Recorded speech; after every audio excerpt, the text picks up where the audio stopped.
Southampton 1, Arsenal 2, and my God, what a really, I don't even know what to say it, but it's not exactly ideal, if I'm honest. I don't think, anyways. It's ideal to end the season at least getting David Raya a Golden Glove, but I don't think he's won it. I'm not even sure who he was contesting with. But regardless, I'll say this now: we've secured second place in the final game of the season officially, and on top of that, we've ended the season on a win. I just don't like how hard fought it was. But let me just get up the Arsenal players, because it was a game. And we'll start off David Raya. And look, David Raya, he I did not think his distribution was anything to be interested in. But this is a common criticism I have with him now. I don't like his distribution. Whenever he gets the ball, he kicks it, and I lose a piece of my soul.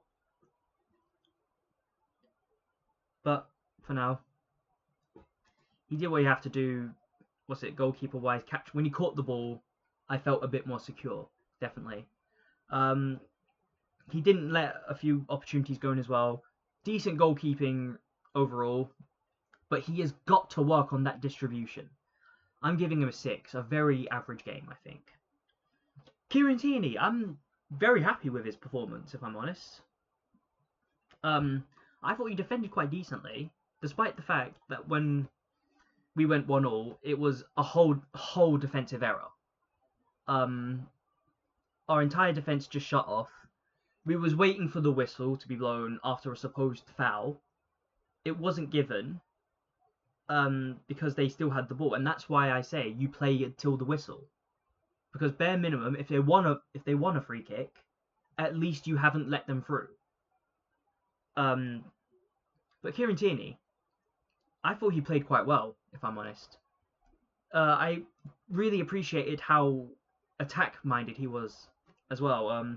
Going off round to that side over there, I think it was the left-hand side. But going off into the left-hand side, he looked quite dangerous, I think. I didn't think he'd be the one to get the goal, if I'm honest. But that ball in from Ben White, that ball in from Ben White was absolutely amazing. Kieran Tierney, he didn't have to do much at all. He just had to tap it roughly in the right direction, away from Ramsdale, and it's a goal. But Kieran Tierney, I'm giving him a solid 8. And it's sad seeing him go, it really is. Ben White, I'm a bit mixed with this one. Ben White got the assist, but it was actually him that I especially looked at, thinking, why the hell was he shut off? And he just stopped. He just stopped completely.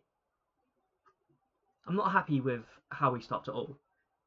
When he stopped, that's when we conceded the corner, and that corner led to a goal, and I'm very much not happy with Ben White in particular with that. But he did get the assist, so I will give him some points. I'll give him a 6. Jakub Kiwior, I thought, played quite well. Most of his action, I think, came from roughly in the midfield, just in front of the opposition box. Maybe a bit further back, but he was mostly in charge, should I say, of passing it around to the sides, more specifically to the left wing. I thought he did a decent enough job of that, to be fair. But I can't think of anything that really stood out. I'll give him a 6 as well. Maybe 6.5. Zinchenko, he was taking some crack shots outside the box, and fair enough for that. At some point, it did frustrate me a bit, though. Thinking it's better off to just pass round to the side or get to a winger or even just try and make a cheeky little through ball. But he did take pop shots quite a bit, especially when I didn't think he was going to score. Other than that, though, I can't really complain too much. He also gets a 6. Thomas Partey. Look, Partey, he did his job. Again, wasn't very flashy about it, but he was clearly a presence there. I still can't think of anything amazing that he did. But I don't really think of anything that I can complain about either, so I'll give him a 7. Gabriel Martinelli. Look, Gabriel Martinelli, when he got the ball and moved into that left wing area, keep in mind that he was playing from midfield. We had a 4-5-1 formation, not on our original 4-3-3. So we were trying to play to dominate the midfield, and it feels like that's where we were losing the majority of our lost battles. But Gabriel Martinelli, he moved into those left wing positions quite a lot actually, and he did try taking one. He did try to find cover passes. I'll give him a 7. Raheem Sterling 2. I don't like him. I'm just saying that now. He did have a few good moments, but it's Raheem Sterling. I don't think he was ever a threat, and because of my personal dislike for him, 2. Declan Rice, our captain. It was surprising to see Declan Rice as our captain. When I originally saw that, I didn't see the lineup yet, so I thought the captaincy was being taken from Odegaard to Declan Rice, but I was wrong. But Declan Rice, he whenever he had the ball, I felt mostly comfortable, because I know he's not greedy. He's not, looking for glory. And he is passing off to other players, as well as doing some decent holding as well. Declan Rice, I will give a solid 7.5, maybe an 8. Ethan Nwaneri, he was the one who passed it to Ben White when he got the assist, but ignoring that, every time he did get the ball, he did look to take on the Southampton players, and I'm very impressed with that, definitely. Ethan Nwaneri, I'll give him a 7. Mikel Mourinho had a few headers, couldn't find the back of the net though. His hold-up play was decent though. There's not much else to really say about that, if I'm honest. I'll give him a 6. Did his job. Very unlucky to not get a goal. Hit the crossbar at one point as well. But yeah, overall, he's just a bit unlucky. Referee. He definitely played on for the time a bit, but other than that, I can't think of anything much. Give him a 6. And whoever the hell was taking over for Arteta, that lineup was completely wrong. In general, I don't understand why we didn't just play our original lineup. It didn't add up to me.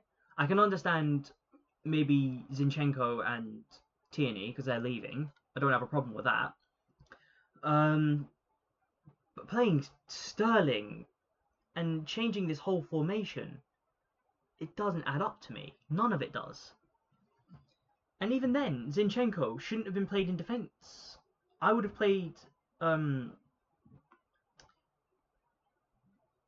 Look at this group actually. We have a strong enough team, but I wouldn't have played Zinchenko in defence. I would have played him in midfield.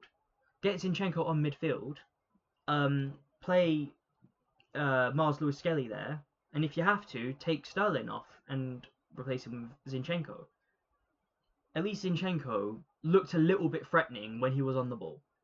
Maybe he wasn't scary per se, but he had a bit of threat about him. Raheem Sterling, whenever he gets the ball, I just can't help but think we're going to either lose it or he's just going to do something stupid that's going to make me cry.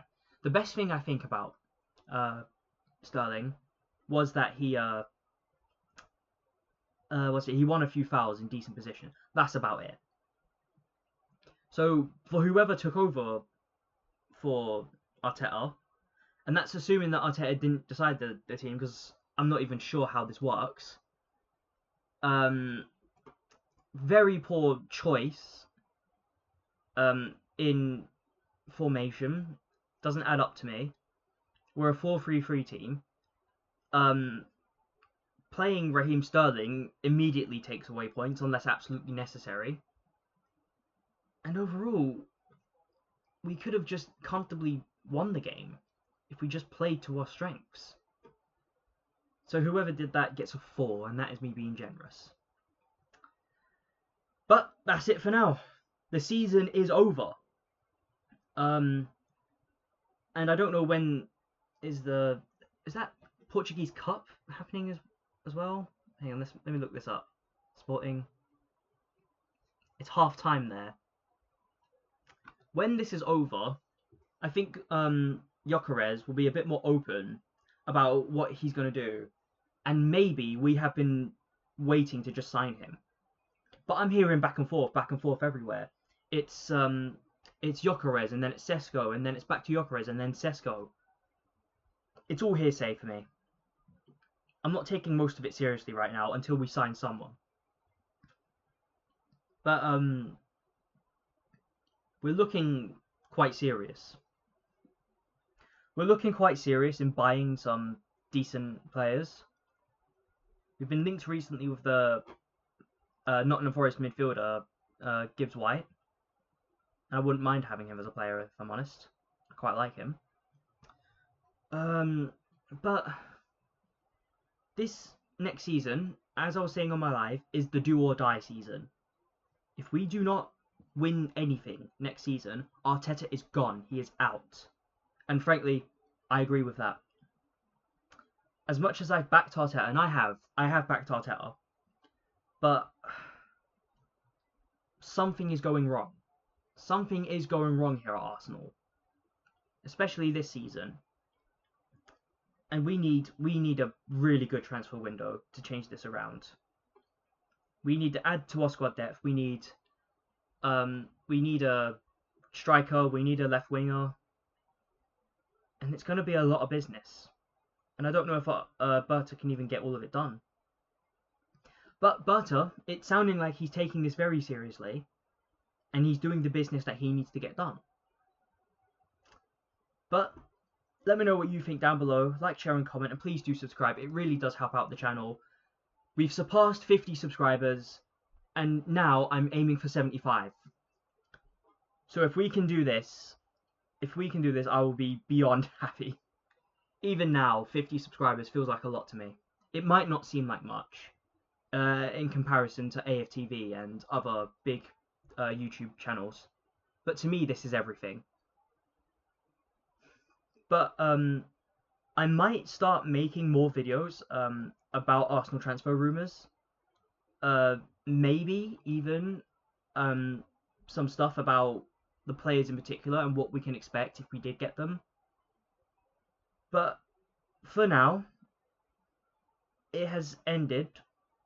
Southampton 1, Arsenal 2, and as I say, we've got to come back next season stronger, because if we don't, we won't win anything again. But that's it for now.